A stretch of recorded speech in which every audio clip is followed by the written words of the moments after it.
Bhopal station की real horror story. Hello दोस्तों, आज मैं जो कहानी सुनाने वाला हूँ, यह कहानी एक सच्ची घटना पर आधारित है, क्योंकि इस घटना के बाद शारिक की जिंदगी बदल गई। इस घटना का असर शारिक पर इतना पड़ा कि अगर वह इसे याद भी कर लेते हैं तो गहरे सदमे में खो जाते हैं। शारिक पूरी जिंदगी में उस रात को ना भूल पाए। और अब आगे की कहानी हम शारिक के ही शब्दों में जारी रखेंगे।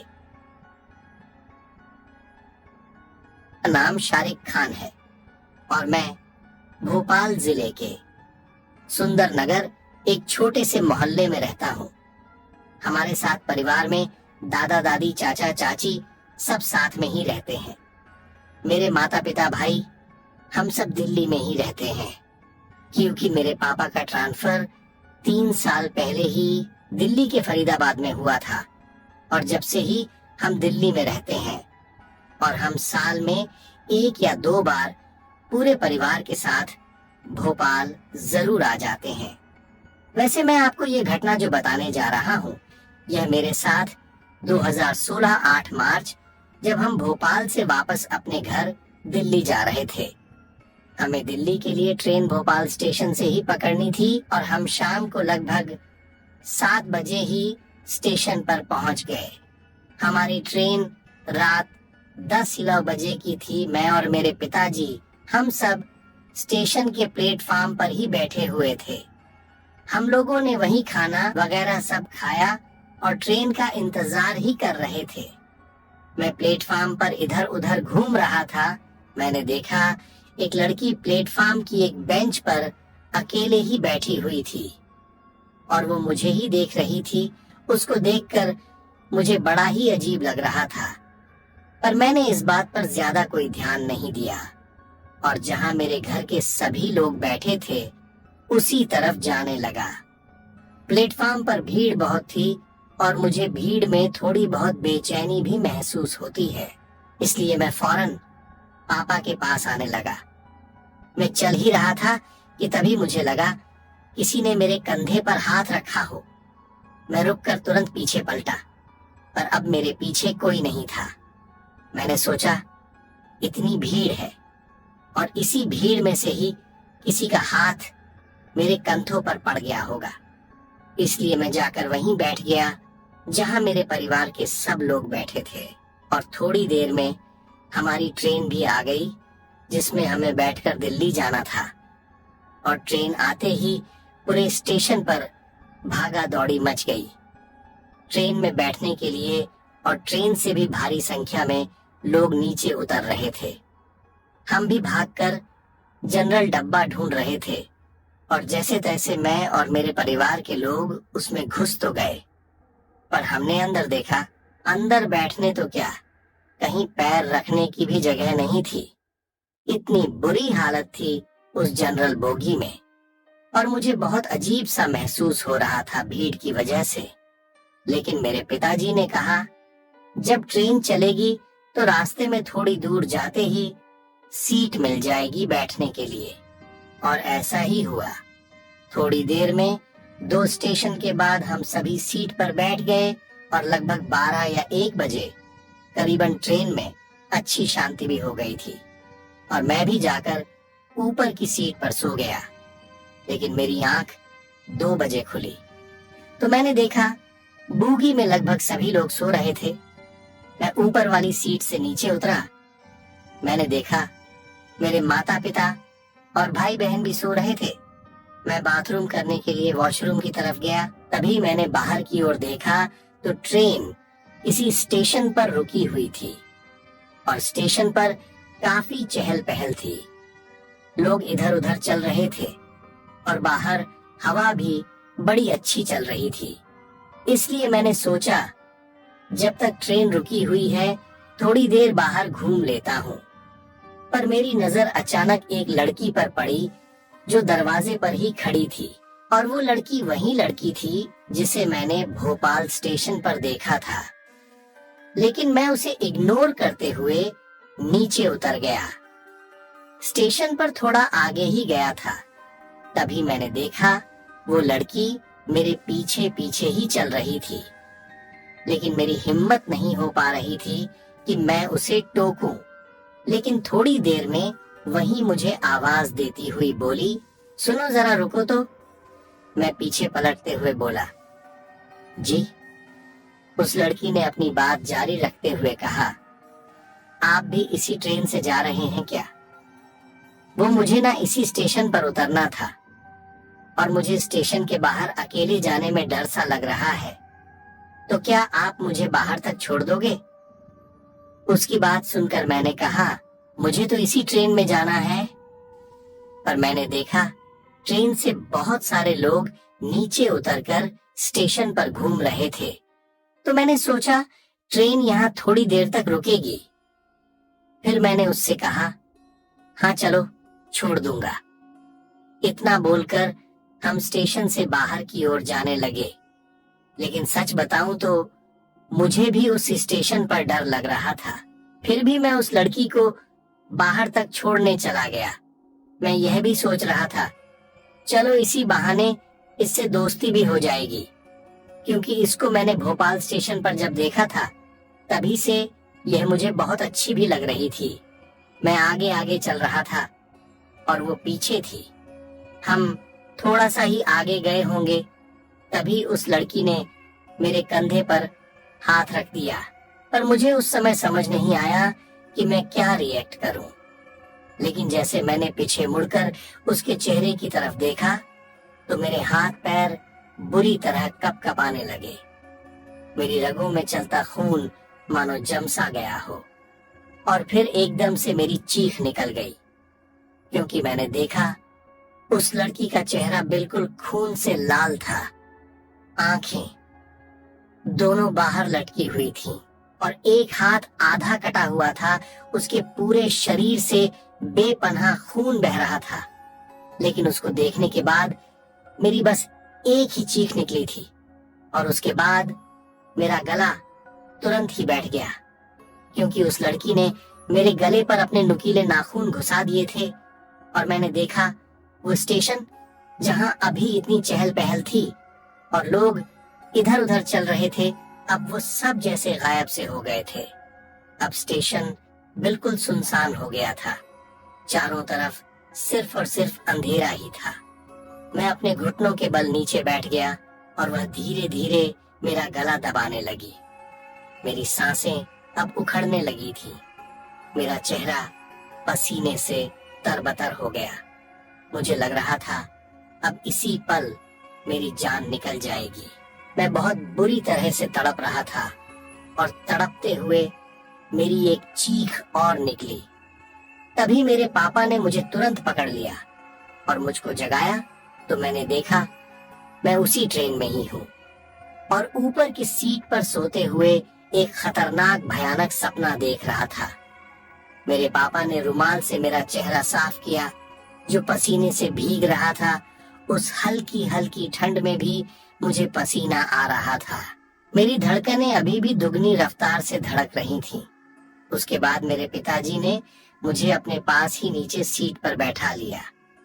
मैंने घड़ी में टाइम देखा तो घड़ी में अभी 2 बज रहे थे। अब मैं उठकर बूही के वॉशरूम में गया और मैंने अपनी आंखों पर पानी के छींटे मारे और मुंह धोकर फिर से सीट पर बैठ गया।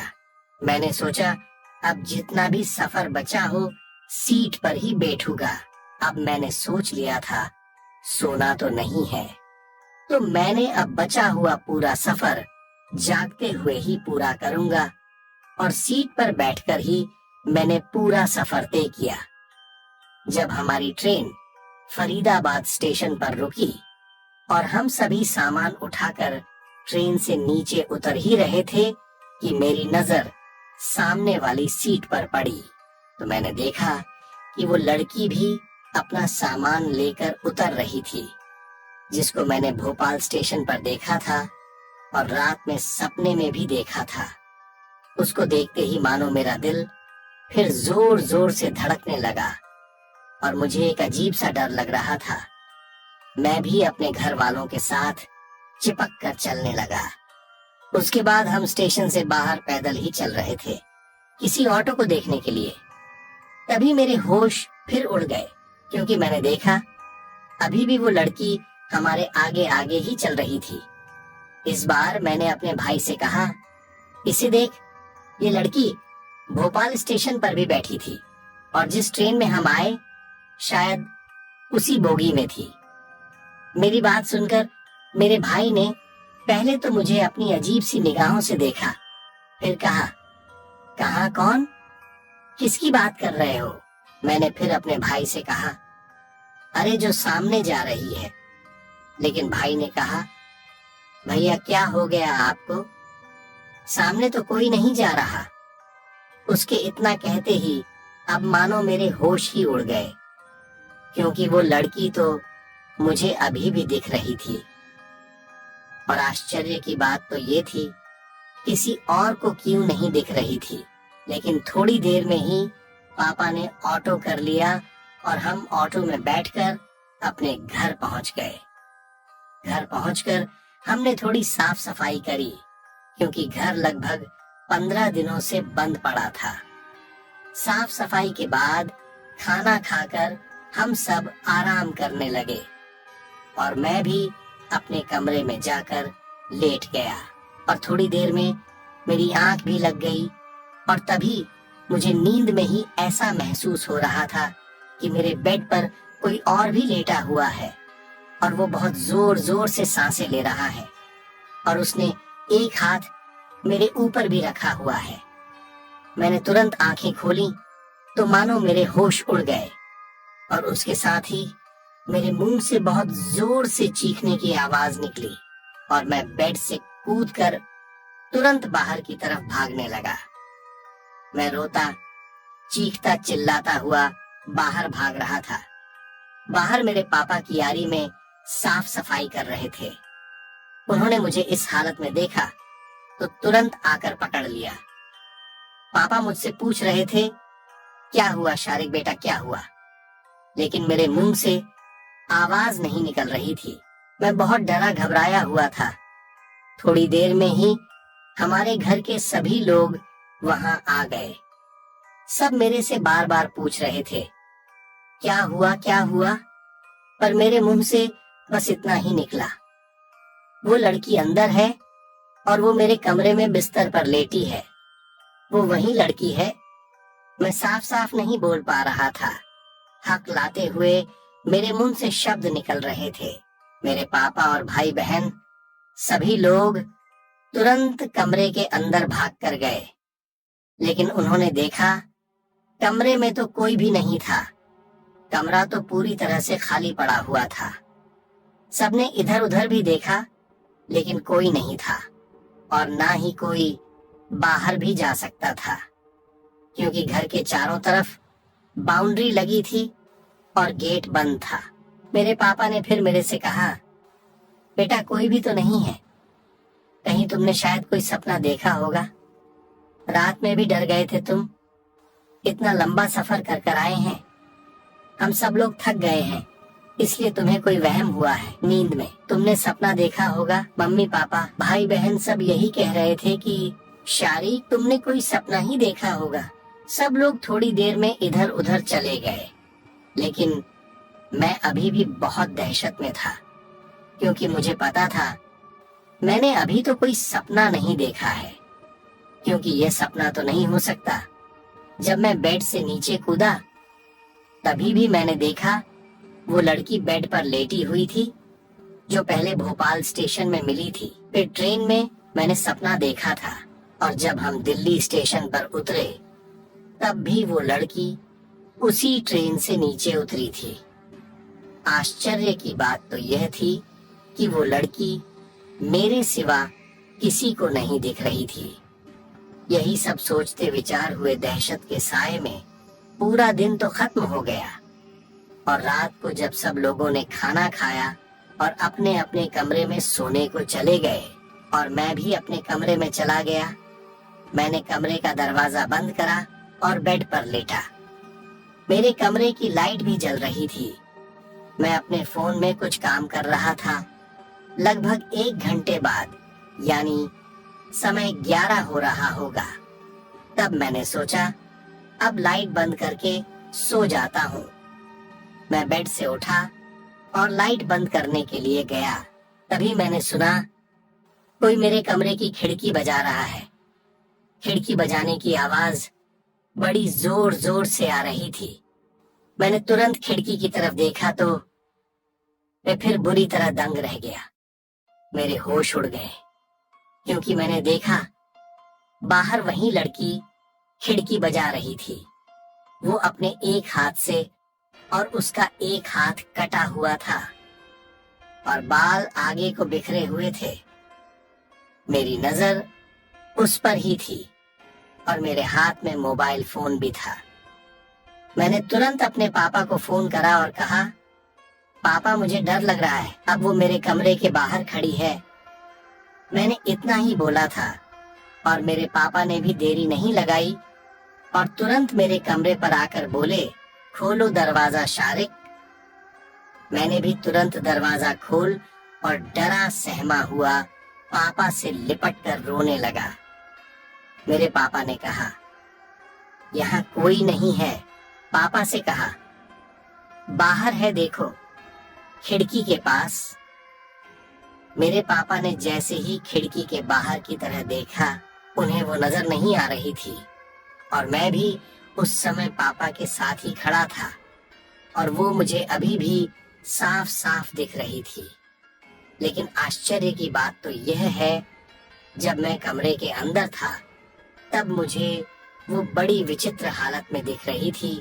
उसका हाथ कटा था, खून से तरबतर थी, लेकिन बाहर बिल्कुल सही और बिल्कुल ठीक ठाक खड़ी हुई अपनी डरावनी मुस्कान लिए मुझे देख रही थी। तभी मैंने अपने पापा से कहा, पापा यह मार देगी, मुझे ये नहीं छोड़ेगी, मुझे अब। पर मेरे पापा ने मुझे समझाते हुए कहा, बेटा कोई नहीं है, बाहर कुछ भी तो नहीं है। पापा लाइट जलाकर देख रहे थे, लेकिन पापा को आसपास कोई नहीं दिख रहा था। उसके बाद पापा मुझे अपने साथ नीचे बरामदे में ले आए। अब घर के सभी लोग भी जाग चुके थे। मम्मी पापा भाई बहन सब लोग थे मेरे साथ बरामदे में, लेकिन मैं जोर जोर से रो रहा था। बस एक ही बात कह रहा था, वो मुझे मार देगी, अब वो नहीं छोड़ेगी मुझे। घर के सब लोग मेरे पास ही बैठे हुए थे और सब मुझे समझाते हुए कह रहे थे, कोई नहीं है, यहाँ कौन तुम्हें मारेगा, हम हैं, यहाँ कोई नहीं मार सकता तुम्हें और कुछ भी नहीं है यहाँ, ऐसा क्या हो गया तुम्हें। उसके बाद सबने बरामदे में एक चारपाई रखी हुई थी, सबने मुझे उसी पर लेटा दिया। लेकिन वो लड़की मुझे मेरे सिरहाने के सामने खड़ी फिर दिख रही थी और मुझे वो डरावनी मुस्कान लिए घूर रही थी और मैं अपनी मम्मी पापा सबको कह रहा था, ये देखो यहीं खड़ी है। लेकिन किसी को मेरी बात पर यकीन नहीं हो रहा था, क्योंकि वो और किसी को दिख नहीं रही थी और सब यही कह रहे थे, किसी चीज से डर गया होगा शारिक, इसलिए शारिक को ऐसा वहम हो रहा है। पर अभी तक जो वो लड़की मेरे सिरहाने के पास खड़ी थी, अब वो मेरे सीने पर आकर बैठ गई और अपने लंबे लंबे नाखून मेरे गले में घुसाने लगी। अब मेरी चीखने चिल्लाने की आवाज बहुत तेज हो चुकी थी। मेरे गले से बहता खून देखकर घर वाले बहुत डर गए और मेरी मम्मी भी रोने लगी और पूरे घर में दहशत का माहौल हो गया। लेकिन मेरे पापा ने शायद किसी को भेज दिया था। घर से थोड़ा दूर एक मौलवी साहब के पास, जो झाड़ा फूकी करते हैं। हमारे पड़ोस के एक भैया मौलवी साहब को लेकर उसी वक्त पहुंच गए। मौलवी साहब ने बरामदे में कदम रखते ही घर के सब लोगों को कहा, सब दूर हट जाओ इस लड़के के पास, अभी कोई मत खड़े रहना, सब दूर हो जाओ। मौलवी साहब ने मेरे ऊपर कुछ पढ़ के फूंका या कुछ और, यह तो पता नहीं, और उसके बाद जोर जोर से पढ़ने लगे। मौलवी साहब तो पढ़ रहे थे, लेकिन मुझे ऐसा लग रहा था मैं अब अपने बस में नहीं था और मेरे मुंह से अपने आप आवाज निकल रही थी, यह मुझे पसंद आ गया है और मैं भी इसे पसंद हूँ, इसलिए मैं इसको लेकर जाऊंगी। मौलवी साहब ने पढ़ते पढ़ते जोर से कहा, कौन है तू, बोल, कौन है तू, कहाँ से आई है? शायद वो मेरे अंदर प्रवेश कर चुकी थी, इसलिए मेरे मुंह से अपने आप आवाज निकल रही थी, और जो मैं नहीं बोलना भी चाहता था वो वही कह रही थी। इसको मैंने देखा और यह मुझे पसंद आ गया, और मैं भी इसको पसंद हूँ, इसलिए अब यह सिर्फ मेरा है और मैं इसको लेकर जाऊंगी। मौलवी साहब शायद समझ चुके थे कि यह क्या है और कौन है, इसलिए मौलवी साहब ने कहा, अच्छा तू रुक, अभी बताते हैं। फिर मौलवी साहब ने कहा, तू अभी प्यार से छोड़कर चली जा, वरना तुझे नस्तो नाबूद कर देंगे हम। लेकिन मेरे मुंह से बड़ी भयानक आवाज निकल रही थी। वो कह रही थी, चाहे कुछ भी हो जाए, मैं इसको लिए बिना नहीं जाऊंगी यहाँ से, क्योंकि यह मुझे पसंद आ गया है और मैं भी इसको पसंद हूँ। उसकी बात सुनकर मौलवी साहब ने कहा, चल ठीक है। उसके बाद उन्होंने एक गर्म सरिया लाकर मेरे पैर के तलवे पर रख दिया। मुझे उस गर्म सरिया का असर कुछ भी नहीं हो रहा था। तभी मैंने देखा, और उस समय सब लोगों ने देखा कि वो वहीं पर सबके सामने आ गई, और उसने गुस्से में कहा, ए मौलवी, छोड़ दे मुझे, वरना सबसे पहले तुझे ही मारूंगी, फिर इन सबको। हट जा मेरे रास्ते से, मुझे तुम सबसे कोई लेना देना नहीं है। मुझे बस यह लड़का चाहिए। फिर मौलवी साहब ने कहा, अभी मैं तुझे हमेशा के लिए खत्म कर दूंगा, नहीं तो अभी भाग जा यहाँ से और कभी लौट कर मत आना। मौलवी साहब ने इतना कहा और कुछ पढ़ा और मुझ पर जोर से फूंका। तभी उसकी रोने चीखने की आवाज बढ़ गई और मैं बेहोश होकर जमीन पर गिर गया। और जब थोड़ी देर बाद मुझे होश आया तो सब लोग मेरे पास खड़े हुए थे। मौलवी साहब पापा से बोल रहे थे, शारिक ने इसको देखा होगा और इसे वो अच्छी लगी होगी, इसलिए उसे भी शारिक पसंद आ गया। अगर तुम लोग थोड़ा और देर कर देते मुझे बुलाने में, तो शायद आज वो बला शायद कुछ बुरा भी कर सकती थी और वो शारिक को अपने साथ ले जा सकती थी। उसके बाद मौलवी साहब ने कुछ पढ़कर मुझ पर दम करा और मुझे एक ताबीज दिया और मेरे गले में डाल दिया। फिर कहा, अब ऐसा कुछ नहीं होगा। इतना कहकर वो तो चले गए, पर मैं उसी दहशत में उस रात तो क्या कई रातों तक नहीं सो पाया, और मैंने उसके बाद से कभी भी ट्रेन से सफर नहीं किया। इस कहानी को आज मैंने आपके सामने बता तो दी, लेकिन सच मानो यह कहानी बताते समय आज मेरी रूह फिर कांप रही है। आज भी मैं उस दहशत में हूँ। हम आपके लिए ऐसी ही इंटरेस्टिंग सस्पेंसिंग हॉरर स्टोरी लाते रहते हैं, इसलिए चैनल सब्सक्राइब करके बेल आइकॉन को ऑल पर करना मत भूलना। इससे हमारी हर वीडियो आप तक आसानी से पहुंच सकेगी। तो जब तक अपना ख्याल रखें, मस्त रहे।